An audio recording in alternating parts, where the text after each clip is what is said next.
Recently, pollsters have placed a lot of blame on the massive inaccuracy in some polls on two major factors: the growth in cell phone use and an unwillingness to answer by those who are contacted. Is that true?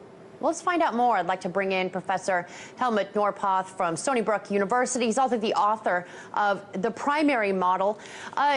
Professor, you have said that your model has predicted the popular vote of presidents all the way back 100 years, except for JFK versus Nixon. Is that right? That's right. How does this work? Well, I mean, it's well, simply as possible. My model that predicts election. One is the outcome of presidential primaries, which have been conducted since 1912. And the other one is what I call the swing of the electoral pendulum in general elections, which usually means that after sort of 2 terms in office, the presidential party has a very difficult time in getting a 3rd term. And this is a situation that we have right now. Obama has been in office for 2 terms, so the Democrats. And that would mean for another Democrat, it would be quite difficult to extend that. And on top of that, the early primaries in the New Hampshire and South Carolina showed that Donald Trump was a very strong candidate and Hillary Clinton was not so strong. And so based on that, I made the sort of daring prediction that it was highly certain that Donald Trump would be elected president. Oh, my goodness. Correct me if I'm wrong. You've predicted Donald Trump at 87% probability of winning the popular vote. That's correct. You still think that? I mean, tell me, did you watch the debates the other night? You still think 87%? Well, I know I always say when I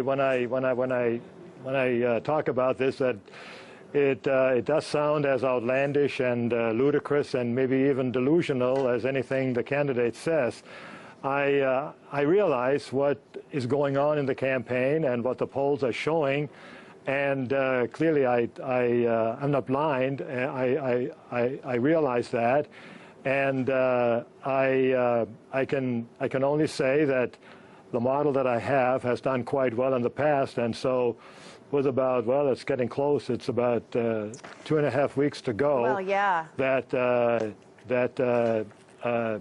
things will change, and I'm also not that sure that the polls are really capturing the vote intentions of the American electorate very accurately. Let's talk about that. You know, you and I have chatted about this situation. A lot of pollsters blame a couple of things. They blame the fact that more than 60% of people now have cell phones. You can't robocall those, according to federal law, and that a lot of people are unwilling to answer. Will you go further and say there's more issues than that? Is this all because people are looking at aggregates of polls with a sample population sometimes of 500? Right. And they're not very easy to read. So what are the big problems? Well, whether it's cell phone or landline phone, either way, a lot of people don't answer phone calls from people like pollsters. It's probably, I mean, we don't know the exact number of how many people these telephone polls reach, but I've heard it's less than 10%, and so you don't reach 90% of those that you target to reach, and that's a big problem because you don't know how different these 90% that you don't get are from the ones that you do reach. Do you think it's irresponsible for pollsters to put out numbers with methods such as this and no full disclosure over what worked and what didn't? Well, I mean, it seems kind of irresponsible. Well, I think the polling business has no requirement to report that particular figure, the response rate. They have responsibility to report when it was taken, how many people were interviewed, and whether it's sort of all voters are registered or what they call likely voters. But we don't really learn exactly how many people they have reached, and I think we should. And I think that that would give probably a lot of people pause if they learned that. How legitimate, how useful do you think these polls are? Because you know, the primary model seems pretty legit, pretty interesting, but you know, some of these pollsters come out and they've got D ratings on their accuracy. and they are known for leaning Democrat, leaning Republican. Are these even useful for people? Should we be watching them? Well, I think if you know that a poll is leaning, if a poll is clearly conducted by a partisan, I think you would want to discount that poll. But I think most polls that you find reported on, let's say, Real Clear Politics, like the ABC, Washington Post, NBC, CBS, and many of those, I think I would call legitimate poll. Fox News is in there too, and and Fox News has been showing that Clinton is ahead. So it's what do you say about this? Cook in the books. What do you say about this? NBC News was showing a sample population of 23,000. Then I believe it was that's ABC Washington. I think that's an online, a very large online poll that would not be sort of subject to some of the things that I mentioned. I mean, that's a whole new revolution going on right now. We don't even know how that is working out. We'll probably find out after this election how it works if you conduct polls online where you have a population that you contact, and then they have their computer and they do it over the computer. But it's a new fangled thing. Yeah, it's a newfangled. That's a perfect term for it. And if you had one piece of advice for pollsters who really want to tell people, give people the pulse of the state or even the nation, what would be your number one piece of advice? Well, I mean, I would look at the procedure that the poll is using to contact people. If I could, I would like to find out what is the response rate that they have, and I think the higher that one is, the more I would trust the poll. I probably would compare how the poll has done in the past, in past elections. I would say, how well have you done in presidential elections before? And based on that, I think I would have confidence in the poll based on that. Okay, well, I definitely want to bring you on after the elections to see how well the primary model did. Can't wait. Author of The Primary Model and political science professor at Stony Brook University, Professor Helmut Norpoth. Thank you so much. Well, thank you very much for having me on about this. Well, a battleground. To the election we go. Some good news for Donald Trump to report. The man who has successfully predicted the outcome of every presidential election since 1984 is putting his money on this year's Republican nominee. He points specifically to 13 criteria that all of these men have met or exceeded. Joining us right now is the author of Predicting the Next President, The Keys to the White House 2016, American University professor of history, Alan Lichtman. Alan, good to see you. Thanks so much for joining us.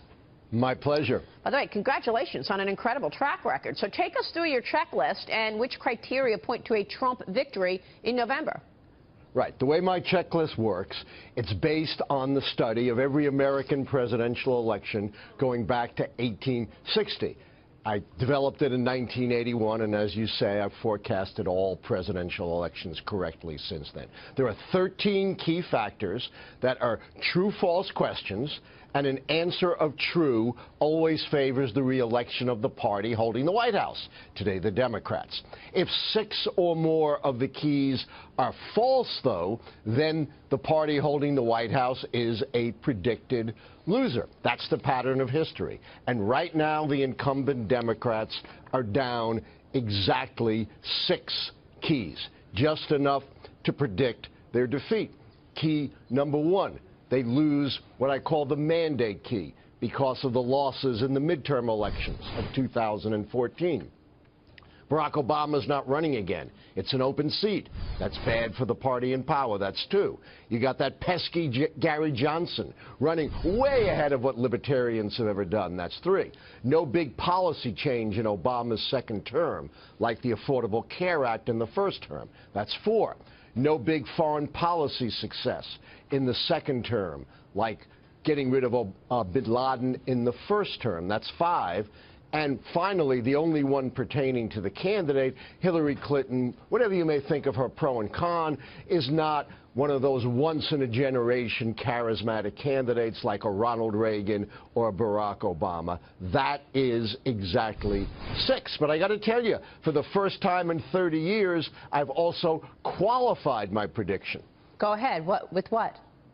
Remember, the prediction is based on history. It's not like I'm looking in a crystal ball. And Donald Trump is a history-shattering candidate. We have never in modern political history seen anyone like Donald Trump, with no record of public service, a record of enriching himself at the expense of others through the bankruptcies, Trump University, Trump Institute, Trump Foundation. He said any one of a dozen things that every commentator has said would have driven any other candidate out of the race. Newspapers that haven't endorsed Democrats in 50 to 100 years have rejected Donald Trump. He broke the Cuban embargo. Many of the participants in The Apprentice said, you know, he's created an uncomfortable environment for women. He's running an illegal charity. All this makes him unique, and that's what makes this election so interesting. You have two forces clashing. The force of history, which says he should win, and this unique historical candidate who might snatch defeat from the jaws of victory. That's why you see all the polls gyrating all the time, because there is these two forces contending. Alan, it's Dagan McDowell. I've known you a long time, but you also have a candidate on the Democratic side who was just a short while ago under investigation by the FBI, and that's also unprecedented.